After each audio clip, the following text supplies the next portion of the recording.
Bonjour, bienvenue dans ce nouvel épisode du podcast. On va à la rencontre de brasseurs et d'acteurs de la filière brassicole en France et à l'étranger. J'ai profité du Saint-Malo Craft Beer Expo pour partager avec vous mes découvertes. Sur un tout autre registre, on est sur le stand de Médité Vin qui va nous parler de fermentation, mais c'est pas de la bière, donc il va nous expliquer tout ça. Tu peux nous présenter ce que tu fais ici ? Alors moi je suis limonadier artisanal, c'est-à-dire que je fais des limonades fermentées en fermentation spontanée. En gros c'est un métier qui a existé plus ou moins jusque dans les années 50. Et quand l'industrie des limonades industrielles, en fait, gazéifiées, a commencé à prendre le marché après-guerre, ça a un petit peu enterré ce métier de limonadier artisanal. Donc tout le savoir, si tu veux, ces limonadiers-là ou limonadières travaillaient dans des bars principalement, donc il y avait des cuves derrière le bar.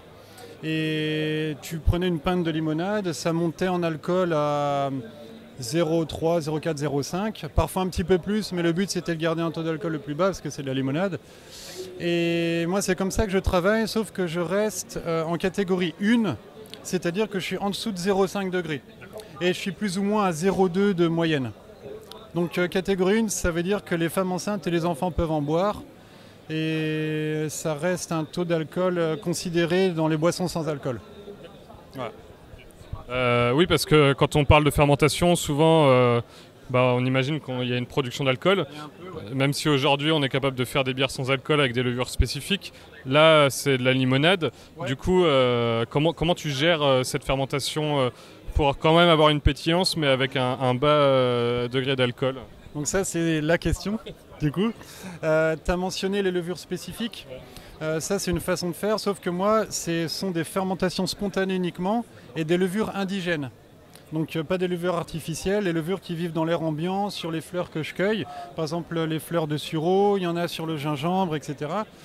Et en fait, quand tu comprends le cycle des levures par rapport aux révolutions de la Lune et leur vie d'une manière générale, et la façon dont elles s'associent et elles se combattent, tu peux faire des fermentations stabilisées. Alors après, moi je suis en DLUO de 6 mois, ça peut aller jusqu'à 1 an, si c'est bien stocké, si c'est pas stocké au chaud, etc. Mais quand tu as compris ce cycle des levures et leur vie d'une manière générale, là tu peux avoir des fermentations qui sont maîtrisées et contrôlées. Là je réponds d'une manière assez large à la question, parce qu'il y a d'autres savoir-faire à prendre en compte qui sont un peu plus issus du monde du cidre artisanal.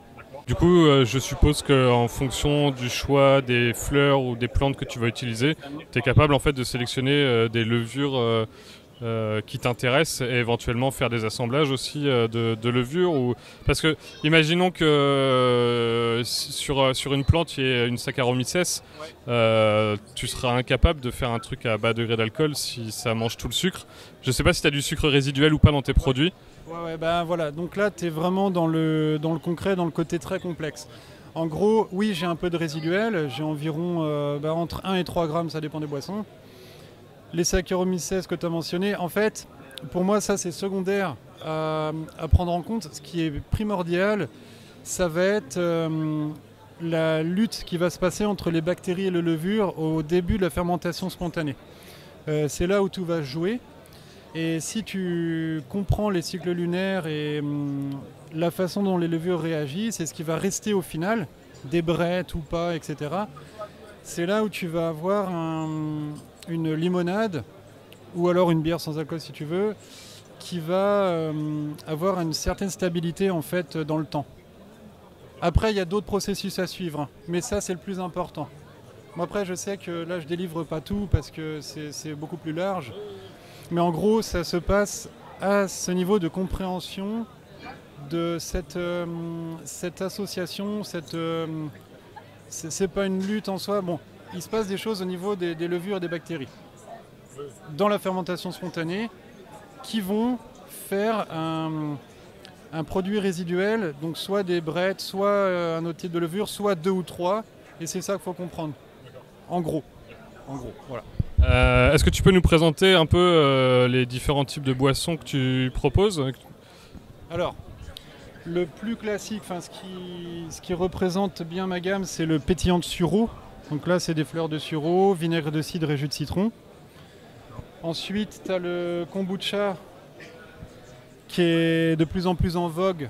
Alors moi, je le fais nature, je le fais assez délicat et tout est assez sec, mais le but, c'est déjà de faire connaître le kombucha. Donc j'essaie de ne pas le faire non plus trop osé ou trop complexe. Kombucha classique, c'est bien.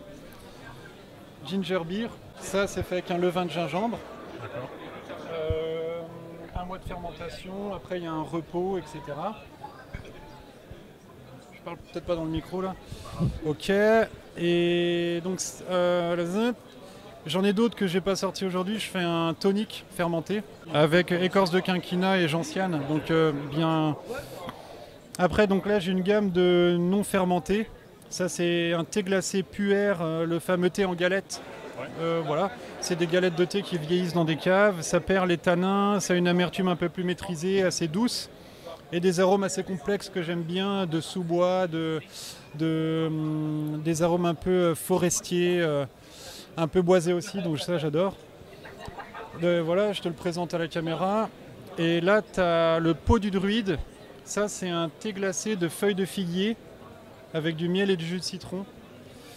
En infusion à froid. C'est du coup comme t'es on va dire en très très peu d'alcool, en boisson sans alcool, c'était une volonté pour toi parce que tu as peut-être travaillé dans un métier avant, c'était dans le monde du vin, non? Ouais, et du coup il y avait une volonté aussi de revenir avec des boissons peut-être un peu plus saines et de s'éloigner un peu de la consommation d'alcool. C'est une bonne opportunité d'être ici du coup sur un festival où il n'y a quasiment que de la bière. Alors dans l'ordre de tes questions, je suis sommelier de métier. Ça fait une quinzaine d'années. Je suis toujours sommelier parce que même si je fais ces boissons-là, de toute façon, sommelier, ça touche au monde des boissons d'une manière générale. Je suis toujours passionné par le vin, je donne des cours d'œnologie. Mais effectivement, donc, pour ta deuxième question, j'étais et je suis toujours spécialisé dans le vin naturel, qui a aussi le vent en poupe. Et quand j'étais sommelier à l'époque, c'était difficile de trouver une gamme de boissons artisanales en soft qui soit pas, soit gazéifié, donc pour moi ça reste dans l'industriel si c'est gazéifié, ou alors pasteurisé ou un processus qui fait que c'est plus vivant. Donc moi c'est le côté vivant que je recherche, que ce soit dans le vin ou dans mes boissons. En tant que sommelier c'était très difficile. Il y a toute une gamme qui a le vent en poupe sur les softs, on va dire semi-indus, on ne sait pas trop comment les appeler, mais on sent qu'il y a une gamme qui essaie de pousser, mais qui reste gazéifiée. Donc j'ai voulu lancer une gamme de soft, de limonade, qui soit vivante et qui reste dans ce côté artisanal et une alternative Coca, Orangina, etc. Une alternative franche quand même. Donc moi c'est peu sucré. Bah écoute, on va goûter ça. Puis merci pour la présentation en tout cas. Merci à vous deux pour l'interview en tout cas. Bon festival à toi. Yes. Et puis nous on va continuer la petite visite. Ok, cool. Merci beaucoup. Merci. Et voilà, c'est déjà terminé. Si jamais ça t'a plu, n'hésite pas à laisser 5 étoiles sur Apple Podcast, laisse un commentaire et partage le podcast sur les réseaux. À bientôt.